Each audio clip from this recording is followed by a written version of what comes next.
I love this guy. This is the funniest guy I've ever met. I'm going to quote this guy to all my friends. I love his town. I love his family.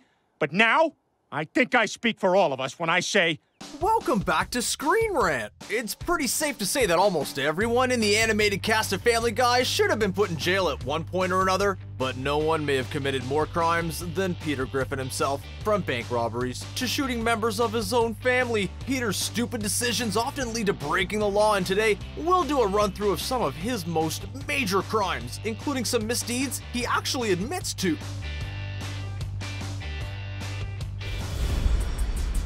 Peter is often ignorant of his children, and even admitted to not liking being around them, but sometimes he does the right thing and stands up for them. In the Tan Aquatic with Steve Zissou, Peter helps his son out with a class bully. While his intentions were pure, his actions were not. Peter confronts the 13-year-old Kyle in the kid's own bedroom, and after some insults are hurled Peter's way, the defensive father begins punching the boy out until he's a bloody mess on the floor. After beating up Kyle, Peter makes his grand escape by jumping out the window and returning home like nothing happened. Despite the parents calling Lois to rat him out, somehow no cops are involved in this mishap.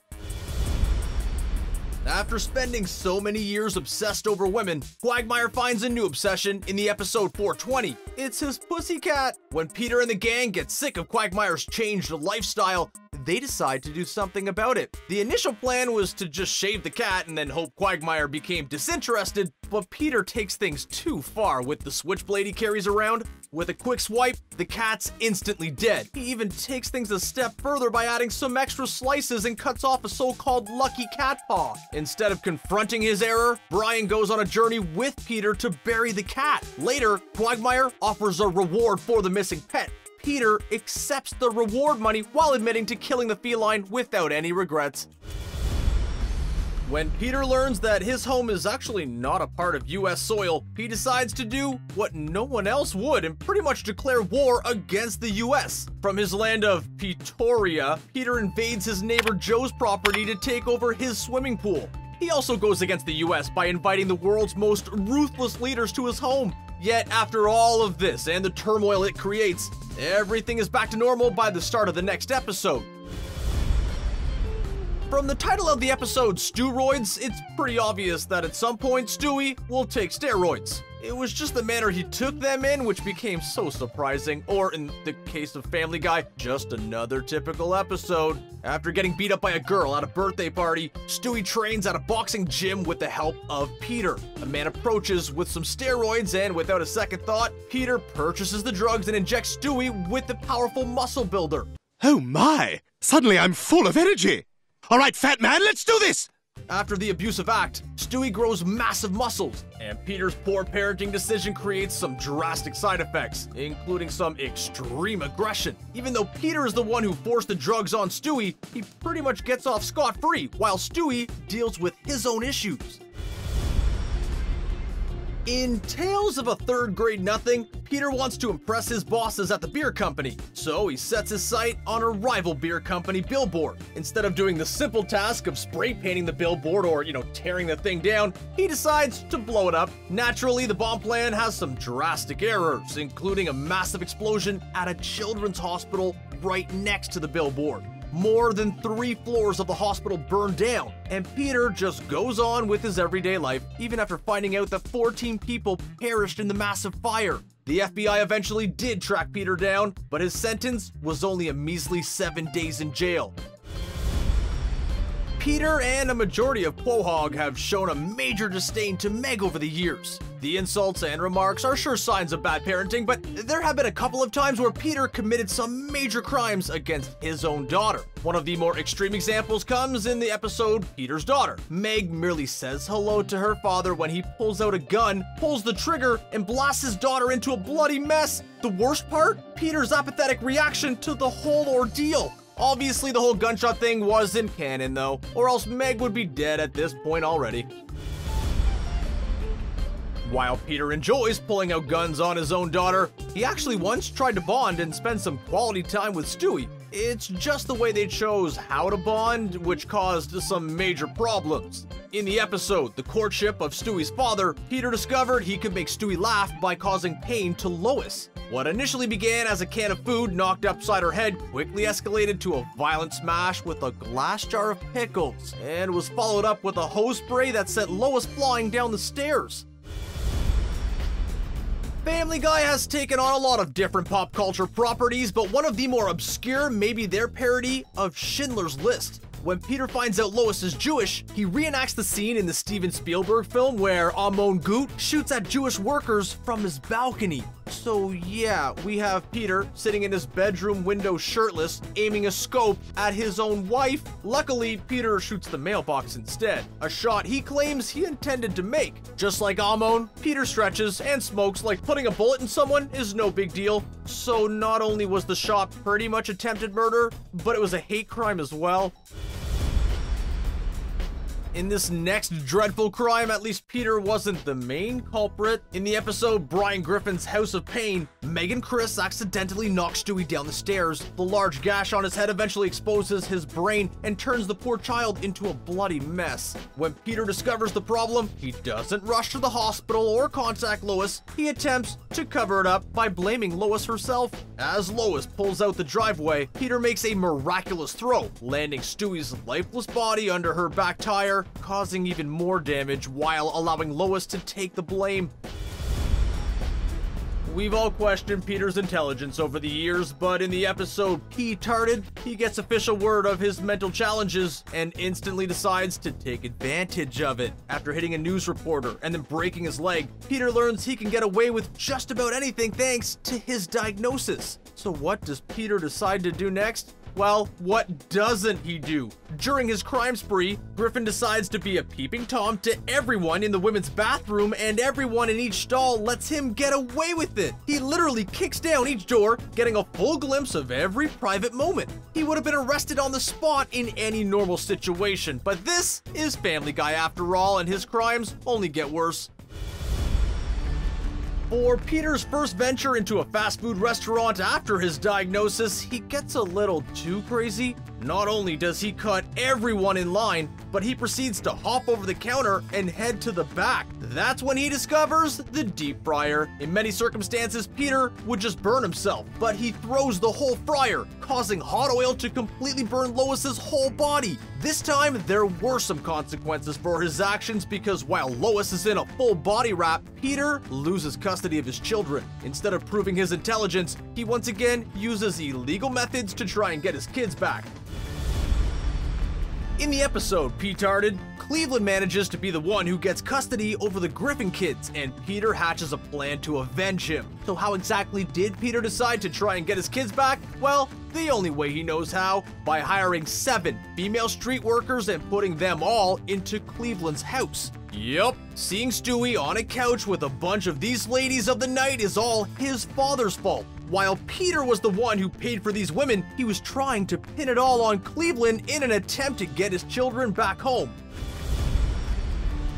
While Peter has treated Lois pretty badly in the past, he can still be a little overprotective of her, especially when it comes to other men. After Cleveland moves out of the neighborhood to appear in his own spin-off show, the empty role was filled in by a character known as Jerome. Well, in the episode Jerome is the New Black, we found out that Lois and Jerome once had relations in the past. In a jealous rage, Peter tosses a beer bottle through a guy's window. It inadvertently starts a fire and burns the whole house down. There's no arson charges, and Peter fled the scene without even contacting a fire department.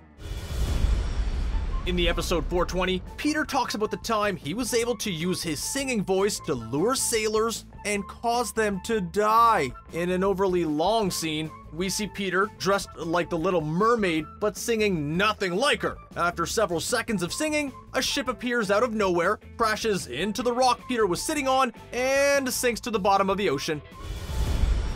We all know Lois and Peter have 3 children in Chris, Meg, and Stewie, but there's a pretty big age gap between Chris and Stewie. In the episode The Juice is Loose, we find out that there was actually a 4th Griffin child, this one named Peter Griffin Jr. While we never met the baby, we do see Peter and Lois grieve by his graveside and find out exactly why the baby perished. In short, it was all Peter's fault. The one time he watched the baby alone, he ended up shaking the child way too much and caused its death. Despite the reckless behavior, Peter and Lois stayed together and eventually Stewie was born. What do you do when a whale gets stranded on a beach? Well, the last thing you should do is call Peter Griffin for any help. At first, things seem a little hopeful when Peter drives up in a forklift. Then, things get pretty brutal and bloody when Peter drives the forklift right through the skin of the whale, impaling the creature and shaking it around as blood pours out. Peter eventually dumps the whale into the ocean, but it's too little, too late. The excited crowd has turned into a horrified one, and Peter acts none the wiser. The creature is obviously now going to serve as a meal for sharks, birds, and other sea creatures who will easily feed off the carcass. The many residents of Quahog are holding on to a lot of secrets, and Peter is one of them. In the episode Fresh Air, we learn one of these secrets, and it's a doozy. In the revealing scene, we see Peter has housed his pale, hairless twin brother inside of the shed with no plans on releasing him anytime soon. He tortures the poor hostage by promising to let him out for Christmas, but then just as quickly takes it away. All wasn't lost for this hostage though. At the end of the episode, a shotgun blast is heard with the twin returning in place of Peter. In an effort to get on Chris's good side after he is named the heir to his grandfather's fortune, Peter gives Chris a gift. He pulls the decapitated head off of one of Chris's classmates who Peter claims bullied him. Well, not only did Peter end the life of a child, but he did it to the wrong person. Chris's bully lives on while Peter has to live with the fact that he killed the poor deaf boy from Chris's school.